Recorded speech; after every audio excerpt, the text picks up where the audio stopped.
আপনারা জানেন বর্ষার সময় মশার উপদ্রব প্রচুর পরিমাণে বৃদ্ধি পায়। তো মশার হাত থেকে রক্ষা পাওয়ার জন্য আমি আজকে ধূপ জ্বালাচ্ছি আমার পরিমণির ঘরে।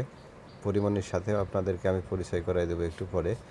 তো ধূপটা জ্বালাচ্ছি হলো, এখানে গোবরের ঘটি আছে, নারকেলের ছোবড়া আছে। এটা হাত পাখা দিয়ে বাতাস করা হয়, কিন্তু ফ্যান চালু করে দিয়েছি, বাতাসের কাজটা এখান থেকেই হচ্ছে। এর ফাঁকে আমি অন্য কাজগুলো সেরে নিতে পারবো। এই হচ্ছে আমার পরিমণি। আমার পরিমণিকে যেন মশা মাছি বিরক্ত করতে না পারে, সেজন্যই আমি প্রতিদিন এই ধূপ জ্বালানোর কাজটা করে থাকি। আপনারাও করতে পারেন। কয়েলের থেকে অনেক উপকারী এই ধূপের ধোঁয়া, কারণ এটা হচ্ছে জৈবিক পদ্ধতি একটা।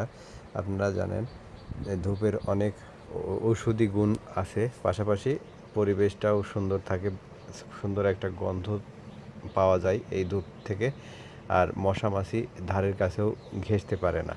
তো আমি আপনাদেরকে বলবো, আপনারা বাড়িতে আশেপাশে যাদের গরু ছাগল এমনকি বিভিন্ন রকমের গবাদি প্রাণী আপনারা পালন করেন, অন্তত দিনে একবার সন্ধ্যার সময় এই সমস্ত পোষা প্রাণীর ঘরে ধূপের ধোঁয়া দেওয়ার চেষ্টা করবেন, যেন তারা এই বর্ষার সময় মশা মাছি থেকে রক্ষা পায়।